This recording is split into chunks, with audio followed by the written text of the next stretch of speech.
This is Pierce Brothers' Westwood Village Memorial Park. It's tucked away in the middle of Los Angeles, and it's one of the most famous cemeteries in the world, even though most people have no idea it's here. From Marilyn Monroe to Dean Martin, from Farrah Fawcett to Don Knotts, the stories here are endless. We're Wes and Shelby. This is Rest in Phame.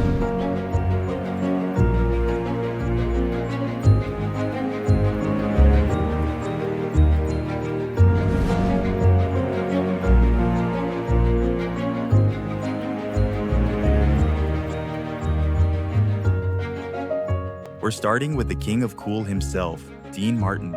Singer, actor, Rat Pack legend. Dean rests here in Westwood, close to the Hollywood life he lived. From Everybody Loves Somebody to The Dean Martin Show, he was one of the most beloved entertainers of the 20th century.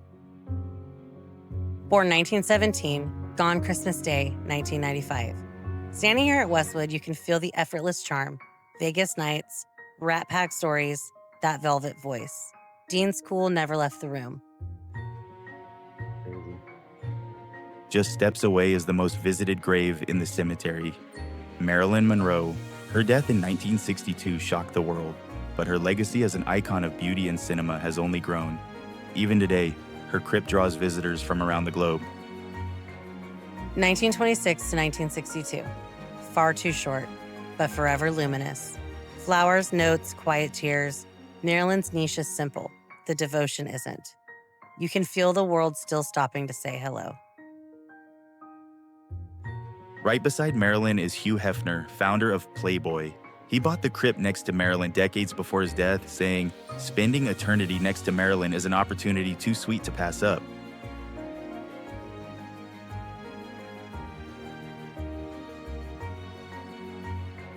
Now we're at the grave of television angel Farrah Fawcett.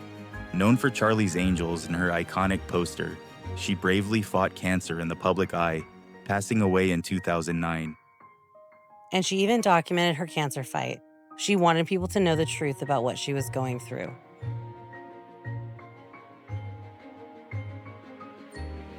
Nearby is Bettie Page, the pinup queen of the 1950s. With her jet black bangs and playful photos, she became a counterculture icon. She was easy on the eyes too. She was way ahead of her time. People didn't even realize until decades later just how influential she'd be.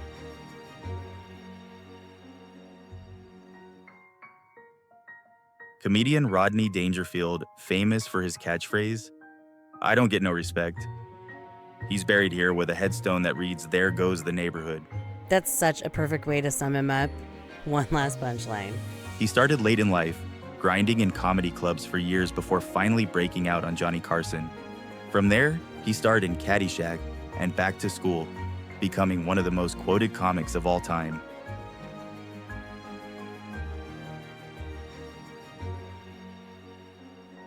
Oscar-winning actor Walter Matthau, best known for The Odd Couple and Grumpy Old Man, rests here. He had a long career bouncing between comedies and dramas, and that grouchy but lovable personality made him a Hollywood favorite. He had one of those faces that just made you smile, even before he said a word. He worked in Hollywood for nearly 50 years, leaving behind more than 50 films. For a lot of people, he's the definition of an old-school movie star who never took himself too seriously. Right nearby is Jack Klugman, a 3-time Emmy winner with a long career on television. He starred in The Odd Couple and later in Quincy, where he played a medical examiner solving crimes, a role that actually inspired a generation of forensic shows. I think a lot of people forget how huge Quincy was. He basically made the medical examiner a TV hero.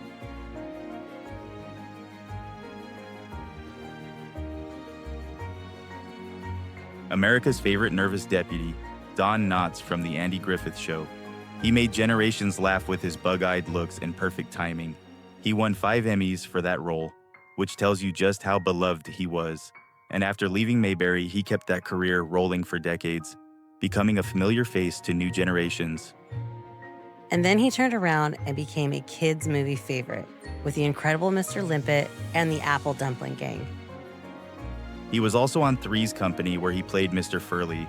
With those crazy outfits and that over-the-top personality, he He became just as iconic to sitcom fans in the 70s and 80s as he was in the 60s.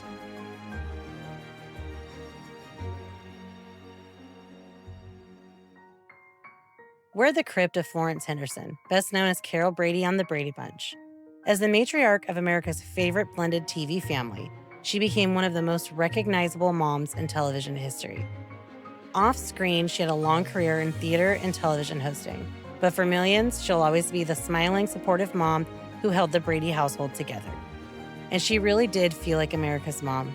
People who grew up with the show still talk about how comforting she was to watch, like she was part of their own family.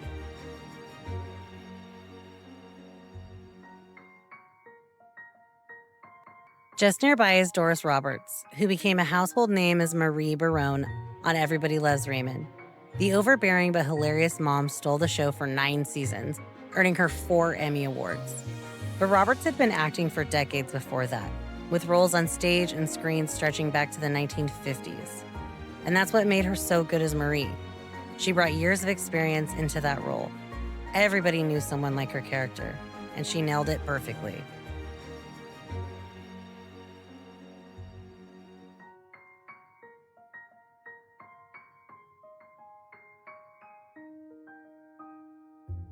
This is the final resting place of Merv Griffin, talk show host, entertainer, and one of television's great innovators. His talk show ran for more than 20 years, but his biggest mark on pop culture came from creating 2 game shows that still dominate TV today: Jeopardy! And Wheel of Fortune. Millions of people watch those shows every night, carrying on the legacy he built. And in true Merv fashion, his epitaph leaves one last joke. It reads, "I will not be right back after this message."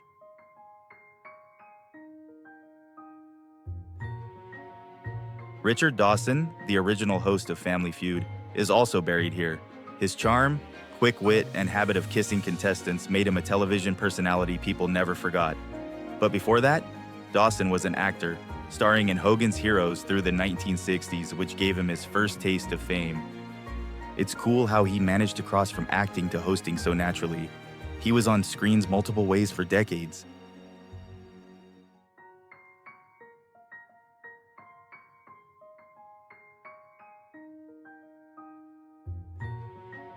This is the grave of Eddie Albert, best remembered as Oliver Douglas on the sitcom Green Acres.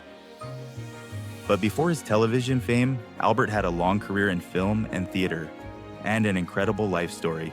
During World War II, he served as a Navy landing craft officer at the Battle of Tarawa. Under heavy fire, he risked his life to rescue nearly 70 Marines. Long before comedy made him a household name, Eddie Albert was already a real-life hero. And close to him is his Green Acres co-star, Eva Gabor. The youngest of the glamorous Gabor sisters, Eva made her own mark in Hollywood by stepping into comedy. On the show, her high society glamour played perfectly against Albert's straight-laced farmer, creating one of television's most charming pairings. Beyond the sitcom, Eva was known for her wit, elegance, and presence on the Hollywood social scene.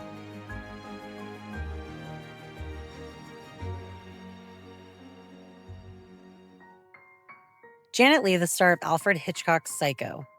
Her famous shower scene is still one of the most iconic moments in cinema history, shocking audiences in 1960 and changing horror movies forever. Beyond Psycho, Leigh had a long and respected career in Hollywood, working in film for decades. And her daughter, Jamie Lee Curtis, carried on the legacy as the ultimate scream queen in Halloween. That's 2 generations of horror royalty tied together.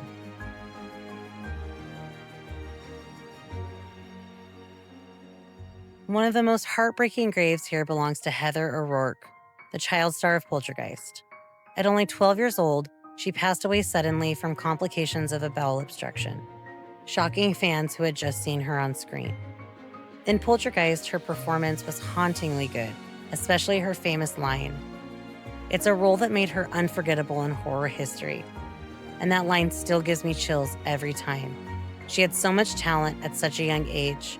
It's sad to think about what more she could have done if she had had the chance.